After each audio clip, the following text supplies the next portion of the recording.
Dear friends, welcome to this session of learning English expressions. In this session, we shall learn how to congratulate. ಆತ್ಮೀಯ ವಿದ್ಯಾರ್ಥಿಗಳೇ, ಇವತ್ತಿನ ಈ ಸೆಷನ್ನಲ್ಲಿ congratulations ಹೇಳೋದು ಹೇಗೆ, wish ಮಾಡೋದು ಹೇಗೆ, ಶುಭಾಶಯಗಳನ್ನು ಹೇಳೋದು ಹೇಗೆ ಅನ್ನೋದನ್ನು ಕಲಿಯೋಣ.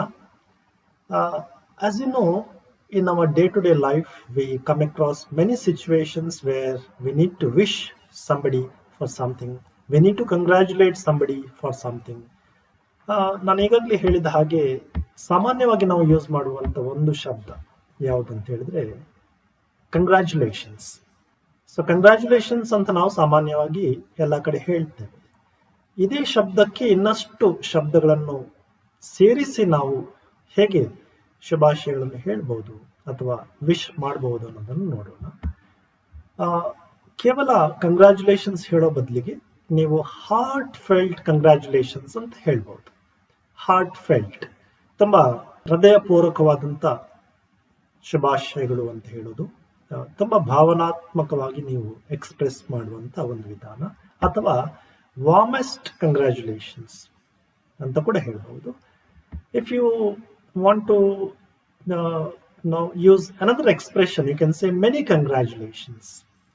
Many congratulations ತುಂಬಾ ಸಿಂಪಲ್ ಆದರೆ ತುಂಬಾ ಒಳ್ಳೆಯ ಒಂದು expression. Many congratulations. Congrats and best wishes. ಯಾವುದಾದ್ರೂ ಒಬ್ಬ ವ್ಯಕ್ತಿ ಒಂದು ಅಚೀವ್ಮೆಂಟ್ ಮಾಡಿದ್ದಾರೆ ಅಥವಾ ಏನಾದರೂ ಒಂದು ಸಾಧನೆ ಮಾಡಿದ್ದಾರೆ ಅಥವಾ ಇನ್ನೊಂದು ಅವರಿಗೆ ಒಂದು ಸಾಧನೆ ಅಥವಾ ಒಂದು ಅವರಿಂದ ಏನಾದರೂ ಒಂದು ಒಳ್ಳೆಯ ಕೆಲಸ ಆಗಿದೆ, ಆಗ ನಾವು ಕಂಗ್ರಾಟ್ಸ್ ಅಂತ ಹೇಳ್ತೇವೆ. ಅವರ ಭವಿಷ್ಯಕ್ಕೆ ಒಳಿತಾಗ್ಲಿ ಅಂತ ಹೇಳಲಿಕ್ಕೆ ಬೆಸ್ಟ್ ವಿಶಸ್ ಅಂತ ಆಡ್ ಮಾಡ್ತೇವೆ. So congrats and best wishes. For example, ನಿಮ್ಮ ಸ್ನೇಹಿತರು, ಕಲೀಗ್ ಅಥವಾ ಟೀಚರ್ ಪ್ರಮೋಟ್ ಆಗಿದ್ದಾರೆ, ಪ್ರಮೋಷನ್ ಪಡ್ಕೊಂಡಿದ್ದಾರೆ ಅಂತ ಎಣಿಸ್ಕೊಳ್ಳೋಣ. ಪ್ರಮೋಷನ್ ಪಡ್ಕೊಂಡಾಗ ಅವರಿಗೆ ಪ್ರಮೋಷನ್ ಸಿಕ್ಕಿದ್ದಕ್ಕೆ ಕಂಗ್ರಾಟ್ಸ್ ಅಂತ ಹೇಳಬೇಕು. ಅವರ ಭವಿಷ್ಯದಲ್ಲಿ ಅವರು ಇನ್ನಷ್ಟು ಅವರಿಗೆ ಒಳಿತಾಗ್ಲಿ ಅಂತ ಹೇಳೋದಕ್ಕೆ ಬೆಸ್ಟ್ ವಿಶಸ್ ಅಂತ ಹೇಳ್ತೀವಿ. So congrats and best wishes. So this is where you use this expression. Congratulations on securing the first rank. Specific ಆದ ಒಂದು ಸಿಚುವೇಶನ್, ಯಾರೊಬ್ಬರಿಗೆ ರ್ಯಾಂಕ್ ಸಿಕ್ಕಿದೆ, ರ್ಯಾಂಕ್ ಪಡ್ಕೊಂಡಂತ ವ್ಯಕ್ತಿಗೆ ನೀವು ಕಂಗ್ರ್ಯಾಚುಲೇಷನ್ಸ್ ಹೇಳುವಾಗ congratulations on, see that word is very important. On securing the first rank. So on ಅಂತ ಹೇಳಿದ್ರೆ ಇಟ್ಸ್ ಎ ಪ್ರಪೋಸಿಷನ್. ಸಾಮಾನ್ಯವಾಗಿ ನಾವು ಕಂಗ್ರ್ಯಾಚುಲೇಷನ್ಸ್ ಫಾರ್ ಅಂತ ಹೇಳ್ತೇವೆ, ವಿಚ್ ಇಸ್ ರಾಂಗ್. ಅದು ಸರಿಯಾದ ಭಾಷಾ ಪ್ರಯೋಗ ಅಲ್ಲ. You need to say congratulations on something, congratulations on securing the first rank. ಅದೇ ರೀತಿ congratulations on being selected as the president. So ಈ ಆನ್ ಅನ್ನುವ ಶಬ್ದವನ್ನು ತಾವುಗಳು ಬಳಸಬೇಕು. Well done. If you don't want to use the word congratulations, you can use other words like well done. ಏನೋ ಒಂದು achievement ಆಗಿದೆ, ಯಾರೊಬ್ರು ಏನೋ ಸಾಧನೆ ಮಾಡಿದ್ದಾರೆ, so you just say well done. You need not use the word congratulations, you just say well done. So this is also a very useful expression. If you look at specific example of wedding wishes, ಸಾಮಾನ್ಯವಾಗಿ wedding ಮದುವೆಯ wish ಮಾಡುವಂತ ಸಮಯದಲ್ಲಿ ತುಂಬಾ ಸಲ ನಾವು congratulations ಅಂತ ಹೇಳಿ ಅಲ್ಲಿಗೆ ನಿಲ್ಲಿಸ್ತೇವೆ.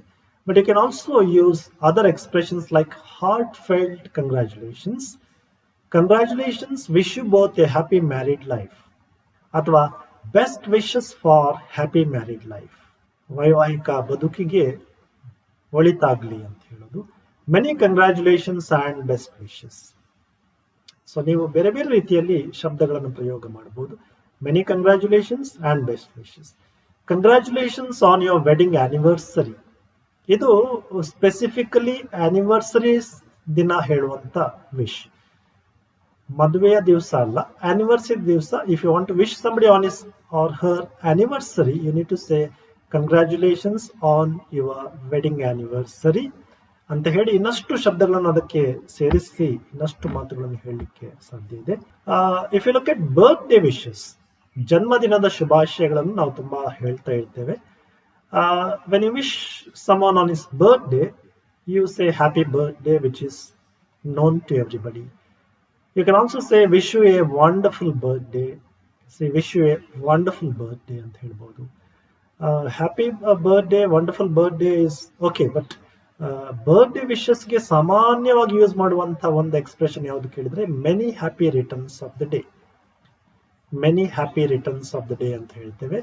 Many happy returns of the day ಅಂತ ಕೂಡ ಹೇಳ್ಬೋದು. If you find it difficult you can say many happy returns of the day ಅಥವಾ many more happy returns of the day ಅಂತ ಕೂಡ ಹೇಳ್ತಾರೆ. So these are the wishes for birthdays. Now let's look at some occasions where you need to wish. For example, when someone is leaving the country, ಯಾರೊಬ್ಬರು ವಿದೇಶ ಪ್ರಯಾಣ ಮಾಡ್ತಿರುವಾಗ ಯಾವ ರೀತಿ wish ಮಾಡೋದು ಅಂತ ಗೊತ್ತಿರಲಿ. You wish a person who is going abroad, ವಿದೇಶ ಪ್ರಯಾಣ ಮಾಡುವಂಥ ವ್ಯಕ್ತಿಗೆ ನಾವು ಬಾನ್ ವಯಾಜ್ ಅಂತೇಳಿ ವಿಶ್ ಮಾಡ್ತೇವೆ. ಬಾನ್ ವಯಾಜ್ ಇಟ್ಸ್ ಎ ಫ್ರೆಂಚ್ ಎಕ್ಸ್ಪ್ರೆಷನ್. ಇದು ಫ್ರೆಂಚ್ ಮೂಲದ ಒಂದು ಶಬ್ದ. ಬಾನ್ ವಯಾಜ್ ಅಂತ ಹೇಳಿದ್ರೆ ಶುಭ ಪ್ರಯಾಣ, ಒಳ್ಳೆಯ ಪ್ರಯಾಣ ಅಂತ ಹೇಳಿ ಅದರ ಕನ್ನಡ ಅರ್ಥ. When someone is on a travel, ಯಾರೊಬ್ರು ಪ್ರಯಾಣ ಮಾಡ್ತಾ ಇದ್ದಾರೆ, ವಿದೇಶ ಪ್ರಯಾಣ ಆಗಿರ್ಬೇಕಾಗಿಲ್ಲ, travelling within the country or travelling to a certain place, ಅಂತ ಸಮಯದಲ್ಲಿ ಯಾವ ರೀತಿ ವಿಶ್ ಮಾಡೋದು. ಹ್ಯಾವ್ ಎ ಗ್ರೇಟ್ ಟ್ರಿಪ್ ಅಥವಾ ಹ್ಯಾಪಿ ಜರ್ನಿ ಅಥವಾ happy and safe journey. Wish you a happy and safe journey ಅಂತ ಹೇಳ್ಬೋದು. ಹ್ಯಾವ್ ಎ ಗ್ರೇಟ್ ಟ್ರಿಪ್ ಅಂತ ಹೇಳ್ಬೋದು.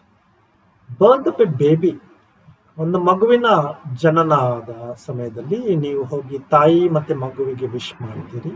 How do you wish in that situation? Congratulations on the birth of a new baby boy ಅಥವಾ congratulations on the birth of a new baby girl. When someone is ill or in the hospital, ಯಾರಾದರೂ hospital ಅಲ್ಲಿ ಇದ್ರೆ ಅಥವಾ ಅವರಿಗೆ ಆರೋಗ್ಯ ಸರಿ ಇಲ್ಲದೆ ಇರುವಂಥ ಸಮಯದಲ್ಲಿ ಅನಾರೋಗ್ಯ ಪೀಡಿತರನ್ನು ನೋಡುವಾಗ ನೀವು ಅವರಿಗೆ ಯಾವ ರೀತಿ ವಿಶ್ ಮಾಡಬೇಕು ಅಂತ ಹೇಳಿ ಗೊತ್ತಿರಬೇಕು. ಗೆಟ್ ವೆಲ್ ಸೂನ್ ಅಂತ ಹೇಳ್ಬೋದು ಅಥವಾ wish you a speedy recovery ಅಂತ ಹೇಳ್ಬೋದು. ಸ್ಪೀಡಿ ರಿಕವರಿ ಅಂತ ಹೇಳಿದ್ರೆ ಆದಷ್ಟು ಬೇಗ ನೀವು ಚೇತರಿಸಿಕೊಳ್ಳಿ ಅಂತ ವಿಶ್ ಮಾಡೋದು. ಸೊ ಗೆಟ್ ವೆಲ್ ಸೂನ್ ಅಥವಾ wish you a speedy recovery. On someone's retirement, ಯಾರಾದ್ರೊಬ್ರು ರಿಟೈರ್ಡ್ ಆಗುವಾಗ ಅವರಿಗೆ ನೀವು wish you a happy retired life ಅಂತ ಹೇಳ್ಬೋದು ಅಥವಾ wish you a happy retired life ಅಂತ ಹೇಳೋದ್ರೊಟ್ಟಿಗೆ ನೀವು ಇನ್ನಷ್ಟು ಶಬ್ದಗಳನ್ನು ಆಡ್ ಮಾಡಬಹುದು. So you can say wish you a happy and healthy retired life ಅಂತ ಹೇಳ್ಬೋದು. So these are some of the specific occasions where you need to know how to wish. Dear friends, I hope this particular session has been useful for you. And I would like to add something here. ಸಾಮಾನ್ಯವಾಗಿ ಕನ್ನಡ ಮಾಧ್ಯಮದ ವಿದ್ಯಾರ್ಥಿಗಳಾದ ತಾವೆಲ್ಲ ಹೆಚ್ಚಿನವರು ನೀವು ಕನ್ನಡದಲ್ಲೇ ವ್ಯವಹರಿಸ್ತಾ ಇರ್ತೀರಿ, ಮಾತಾಡ್ತಾ ಇರ್ತೀರಿ. ಆದರೆ ವಿಶೇಷ ಏನಂತ ಹೇಳಿದ್ರೆ, when you have to wish somebody, you usually wish in English. For example, ನಿಮ್ಮ ಸ್ನೇಹಿತನ ಜನ್ಮದಿನದ ದಿವಸ ನೀವು ಹ್ಯಾಪಿ ಬರ್ತ್ಡೇ ಅಂತ ಹೇಳ್ತೀರ ಹೊರತಾಗಿ ಜನ್ಮದಿನದ ಶುಭಾಶಯಗಳು ಅಂತ ಹೇಳೋದು ಕಡಿಮೆ. So it's very interesting observation. ಆದ ಕಾರಣ ನೀವು ಇಂಥ ಸನ್ನಿವೇಶಗಳಲ್ಲಿ ತುಂಬಾ ಚೆನ್ನಾಗಿ ವಿಶ್ ಮಾಡೋದನ್ನು ಕಲ್ತ್ರೆ it's always useful for you. That's first thing. And the second very important thing is you should know how to respond to these wishes. I had an interesting experience. I was attending a wedding function. I went onto the stage and I wished the bridegroom. ಮದುಮಗನಿಗೆ ನಾನು wish ಮಾಡಿದೆ. I told congratulations ಅಂತ ನಾನು ಹೇಳಿದೆ. ಅದಕ್ಕೆ ಪ್ರತಿಯಾಗಿ he responded by saying okay. So ನಿಮ್ಗೆ ಯಾರಾದ್ರೂ congratulations ಅಂತ ಹೇಳಿದ್ರೆ ನೀವು ಅದಕ್ಕೆ ಪ್ರತಿಯಾಗಿ ಓಕೆ ಅಂತ ಹೇಳಿದ್ರೆ ಅದು ಅಷ್ಟೊಂದು ಸರಿಯಾದ ಪ್ರತಿಕ್ರಿಯೆ ಅಲ್ಲ. When someone wishes you, you need to respond with a better expression. You have to say either thank you or thank you very much. So ಈ ರೀತಿ ನೀವು ರೆಸ್ಪಾನ್ಸ್ ಕೊಡಲಿಕ್ಕೆ ಕಲಿಯಬೇಕು. And that's where these kinds of expressions are very important in our day-to-day conversation ಅಂತ ಹೇಳ್ತಾ ಇವತ್ತಿನ ಈ session ಅನ್ನು ಮುಗಿಸ್ತಾ ಇದ್ದೇನೆ. Thank you very much.